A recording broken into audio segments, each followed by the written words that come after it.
ನಾಡಿನಾದ್ಯಂತ ನಾಡಹಬ್ಬ ದಸರಾ ಸಂಭ್ರಮ ಕಳೆಗಟ್ಟಿದೆ.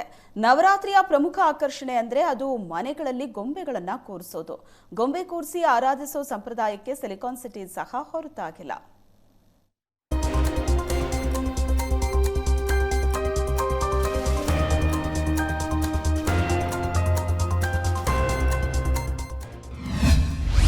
ರಾಜಧಾನಿ ಬೆಂಗಳೂರಲ್ಲಿ ಕಳೆಕಟ್ಟಿದ ನವರಾತ್ರಿ.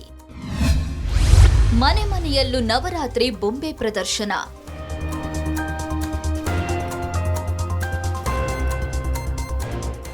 ಬೊಂಬೆಗಳ ಲೋಕದಲ್ಲಿ ವಿಷ್ಣುವಿನ ದಶಾವತಾರ ಅನಾವರಣ, ಶ್ರೀಕೃಷ್ಣನ ಜನನ, ಬಾಲ್ಯದ ಕಥಾ ಸಂಕಲನ, ವೈಭವ ದಸರಾ ಅಂಬಾರಿ ಮೆರವಣಿಗೆ ಚಿತ್ರಣ. ಎಸ್, ಹೀಗೆ ಮನೆಯ ಮೂಲೆ ಮೂಲೆಯಲ್ಲೂ ಆಕರ್ಷಕ ಬೊಂಬೆಗಳ ಸಾಮ್ರಾಜ್ಯವನ್ನ ಕಣ್ಣಿಗೆ ಹಬ್ಬವೆನಿಸುವಷ್ಟು ಸೊಗಸಾಗಿ ಕಟ್ಟಿರೋರು ಸುಜಾತ ಮುನಿರಾಜು. ಬೆಂಗಳೂರಿನ ದಾಸರಹಳ್ಳಿ ಶಾಸಕ ಮುನಿರಾಜು ಅವರ ಪತ್ನಿ ಸುಜಾತ ಕಳೆದ 25 ವರ್ಷಗಳಿಂದ ಬೊಂಬೆ ಕೂರಿಸುವ ಸಂಪ್ರದಾಯ ನಡೆಸಿಕೊಂಡು ಬಂದಿದ್ದಾರೆ. ಪ್ರತಿ ವರ್ಷ ನವರಾತ್ರಿ ವೇಳೆಯಲ್ಲಿ ದುರ್ಗಾದೇವಿ ಪ್ರತಿಷ್ಠಾಪನೆ ಮಾಡ್ತಾರೆ. ಸಾಂಪ್ರದಾಯಿಕವಾಗಿ 10 ದಿನಗಳ ಕಾಲ ನವರಾತ್ರಿ ಆಚರಣೆ ಮಾಡ್ತಾರೆ. 2 ಬೊಂಬೆಗಳಿಂದ ಶುರುವಾದ ಸಂಪ್ರದಾಯ ಇಂದು ಸಾವಿರಾರು ಬೊಂಬೆಗಳಿಗೆ ಬಂದಿದೆ ಅಂತಾರೆ ಸುಜಾತ ಮುನಿರಾಜು.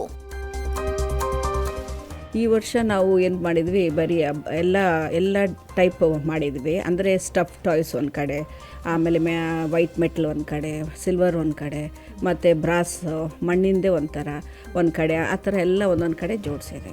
ನಾವು ತೊಗೊಳೋದಂದರೆ ನಾವು ಸ್ಟಾರ್ಟ್ ಮಾಡಿದ್ದಾಗ ತೊಗೊಂಡಿದ್ದು ಅಷ್ಟೇ. ಆಮೇಲೆ ಅದಾಗೆ ಒಂದಿಲ್ಲ ಒಂದು ಕಡೆ ಹೋದಾಗ ಬಂದಾಗ ನಾವು ನೋಡ್ತಿದ್ವಲ್ಲ, ಹಾಗಾಗಿ ಸೇರ್ಕೊಂಡು ಬಂತು ಹೊರತು ಈ ಥರ ಗೊಂಬೆ ಇಡೋಕ್ಕೆ ತೊಗೊಬೇಕು ಅಂತ ಪ್ಲ್ಯಾನ್ ಮಾಡೋಕ್ಕಿಂತ ಆ ಒಂದು ಸಿಚುವೇಶನ್ ತಕ್ಕಂಗೆ ಬರೋಕ್ಕೆ ಶುರುವಾಯಿತು. ಈ ಬಾರಿ ಸುಜಾತ ಡಿಫ್ರೆಂಟ್ ಥೀಮ್ನಲ್ಲಿ ಬೊಂಬೆ ಕೂರಿಸಿದ್ದಾರೆ.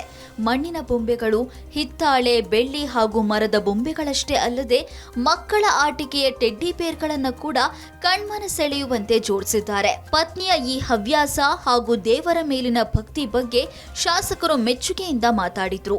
ಜೊತೆಗೆ ಪತ್ನಿ ಸುಜಾತ ಜೊತೆ ಸೇರಿ ದುರ್ಗಾ ಪೂಜೆ ಮಾಡಿದ್ರು. 16 ವಾರ ಉಪವಾಸ ಮಾಡ್ತಾ ಇದ್ದಾರೆ. ಸೋಮವಾರ ಶಿವಲಿಂಗ ತಾನೇ ಮಣ್ಣಿನಲ್ಲಿ ಮಾಡಿ ಆ ಶಿವಲಿಂಗನ ಇಟ್ಟು ಪೂಜೆ ಮಾಡ್ತಾರೆ. ಮಂಗಳಗೌರಿ ವ್ರತ ಅಂತೇಳಿ 8 ಮಂಗಳವಾರಗಳು ಮಂಗಳಗೌರಿಗೆ ವ್ರತ ಮಾಡ್ತಾರೆ. ಅದಕ್ಕೊಂದು ಮಂಗಳಗೌರಿನ ಕೂತರಿಸಿರ್ತಾರೆ. ಗಣೇಶ ಮತ್ತು ಗೌರಿನ ಪ್ರತಿಷ್ಠಾಪನೆ ಮಾಡ್ತಾರೆ. ಅದು ವಿಸರ್ಜನೆ ಆದ ತಕ್ಷಣ ಈ ನವರಾತ್ರಿ ಶುರುವಾಗ್ತದೆ. ಸಿಲಿಕಾನ್ ಸಿಟಿ ಅದೆಷ್ಟೇ ಮಾಡರ್ನ್ ಆಗಿದ್ರೂ ಸಂಪ್ರದಾಯದ ವಿಚಾರಕ್ಕೆ ಬಂದಾಗ ಯಾರೂ ಕಡೆಗಣಿಸಲ್ಲ. ನಮ್ಮ ಜನ ನಮ್ಮ ತನವೇ ಸೊಗಸು ಅನ್ನೋದಕ್ಕೆ ಈ ಬೊಂಬೆಗಳ ಲೋಕವೇ ಸಾಕ್ಷಿ. ಬೆಂಗಳೂರಿನಿಂದ ಕ್ಯಾಮ್ರಾಮನ್ ಸತೀಶ್ ಜೊತೆ ರಕ್ಷಾ ಕಟ್ಟೆ, ಬೆಳಗುಳಿ, ಏಷ್ಯಾನೆಟ್ ಸುವರ್ಣ ನ್ಯೂಸ್.